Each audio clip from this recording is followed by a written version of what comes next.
आम्ही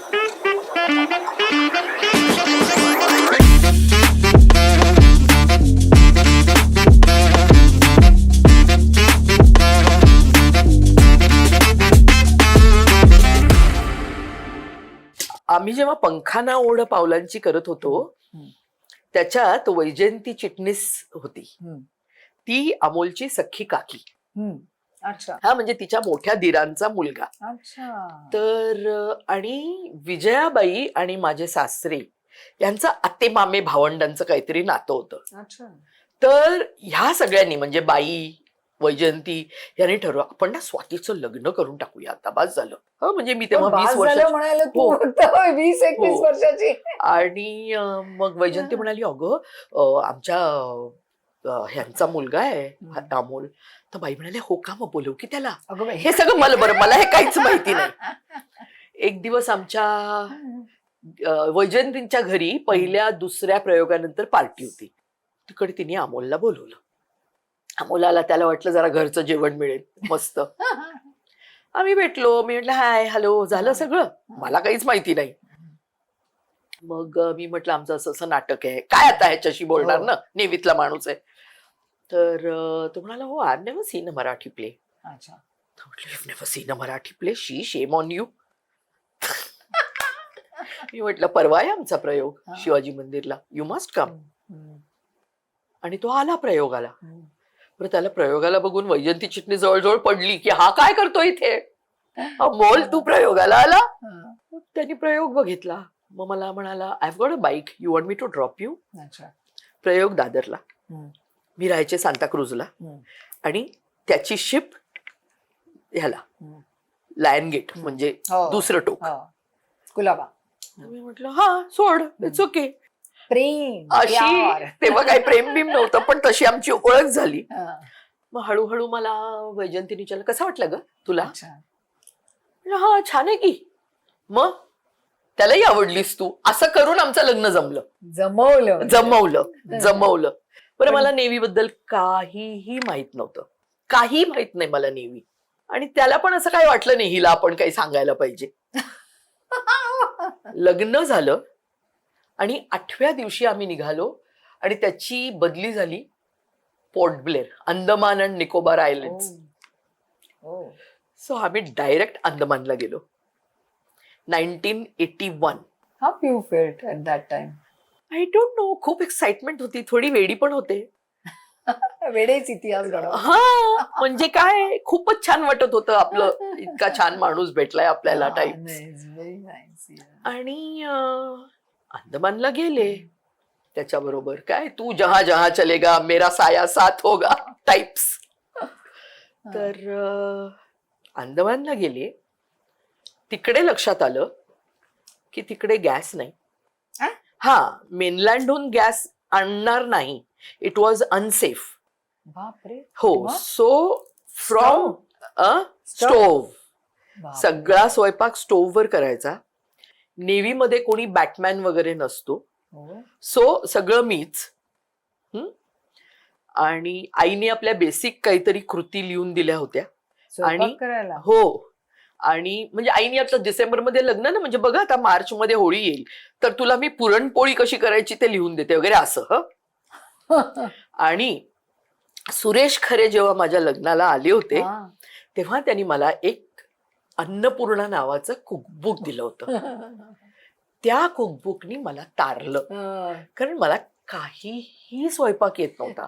मला फक्त चपात्या करता येत होत्या कारण मी आईची चपात्यांची बाई होते. एकदा चपात्या लाटल्या दिवसभराचा की मी सुटले.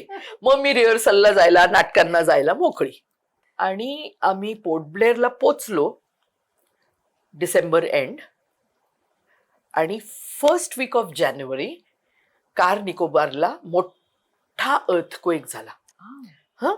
आणि माझा नवरा helicopter pilot. So he had to embark a ship आणि go to Car Nicobar for search and rescue. आणि जाताना असं मला म्हणाला होता की आम्ही आज जातोय संध्याकाळी परत येणार जास्तीत जास्त उद्या. तो जो गेला तो 1 महिन्यानी परत आला.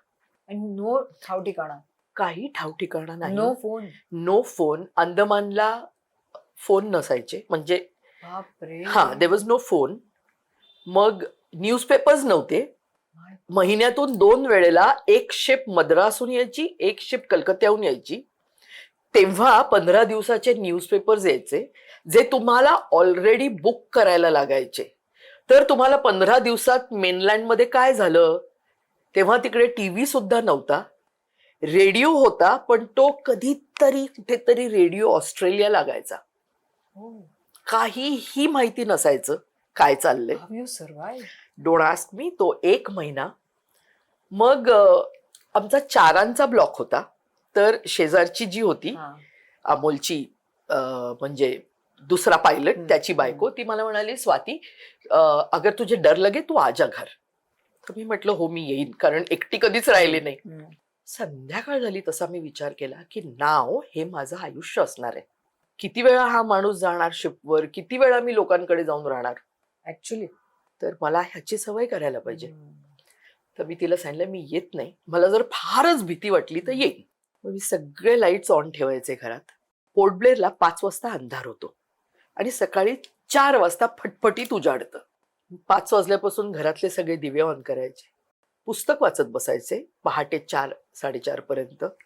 उजाडलं की मग झोपायचे. सांगतेस काय. हो. बापरे. आणि ही बाजू कोणालाच माहित नाही. हो. आणि पण तुला एक गोष्ट सांगते, जे बाकीचे बॅचलर्स होते किंवा नेव्हल ऑफिसर्स बाकीचे होते, एक दिवस मला कधी एकटं सोडलं नाही.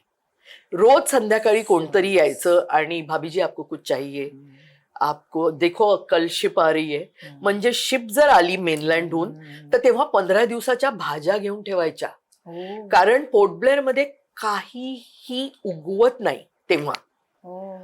कारण जेव्हा जॅपनीज लोक पोर्ट ब्लेअर मध्ये होते तेव्हा त्यांनी त्यांचे ते शंख असतात ना, ते सोडले होते, because they use to eat them. तर ते जे स्नेल्स, ते स्नेल्स काहीही उगू देत नाहीत, फास्टेस्ट खातात, काहीही तुमचं उगत नाही.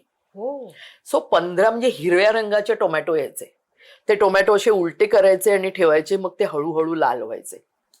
म्हणजे तुम्ही आज शिप येणार आहे मेनलँडहून, तर आज संध्याकाळी जाऊन तुम्ही भाजी पुढच्या 15 दिवसांची नाही घेतलीत तर तुम्हाला भाजी मिळणार नाही. फिश मुबलक, फिश हवं तेवढं. हो. बरं, त्या पोर्ट ब्लेअरला 2 रेस्टॉरंट्स होती, 2 हॉटेल्स होती. एक बे आयलंड आणि एक दुसरं कॉर्बाइन्स कॉफ का काहीतरी, दोन्ही 5 स्टार. त्यांना जर तुम्हाला जेवायला जायचं असेल तर त्यांना 4 दिवसांचं मुदत द्यायला लागायची, की 4 दिवस म्हणजे आज ठरलं आपण बाहेर जाऊन जेऊ, शक्य नाही. अगोदर सांगायचं. हा, बाकी कुठलंच रेस्टॉरंट नाही. एक अन्नपूर्णा नावाचं एक डोसा जॉईंट होता. माझ्या नवऱ्याला अजिबात डोसे आवडायचे नाहीत, सो तो मला तिकडे न्यायचाच नाही. इथले डोसे कसले खायचे असं म्हणून. त्यामुळे बाहेर जाऊन जेवायला वगैरे चान्सच नाही. काय सांगते. हो. गंमत, खूप गंमत. फक्त नवं होतं सगळं. So it was very romantic. आणि माझा नवरा हेलिकॉप्टर पायलट होता. Yes yes yes. सो खूप वेळा सकाळी तो हेलिकॉप्टर घेऊन घराच्या गॅलरी समोर यायचा आणि काय काय करून दाखवायचा. आमच्या खाली एक अभिजित नावाचा मुलगा होता, शहाणे. तो ओरडायचा, ए चिट्टू आंटी, तुझा चिट्टू आला बघ. So that was great fun. पण खूप कठीणही होतं. म्हणजे फक्त घरी पत्र जायची, ती 15 दिवसांनी पोचायचं, कारण शिपवर न जायचं किंवा बिग हो, it was a big thing. म्हणजे हे सगळं आयुष्य काढलं हिंदू कॉलनीतल्या मुलींनी, आणि काही माहित नाही नेव्ही म्हणजे. आणि जिनी नाटकामध्ये काम केलंय, जी इतक्या लोकांमध्ये वावरली आहे. हो, हॅट्स ऑफ यार, hats off. It was a great time. तुम्ही जर नवऱ्याशी भांडलात तर आय कुडंट से मी चालले उद्या परत, शक्यच नाही, फ्लाईटच नाहीये, जाशील कशी. महिन्यातून एक फ्लाईट असायची. मग हे सगळं काढून तू परत मुंबईला कधी आलीस? 2.5 वर्ष आम्ही अंदमानला होतो. मग त्यानंतर त्याची बदली झाली कोचिनला.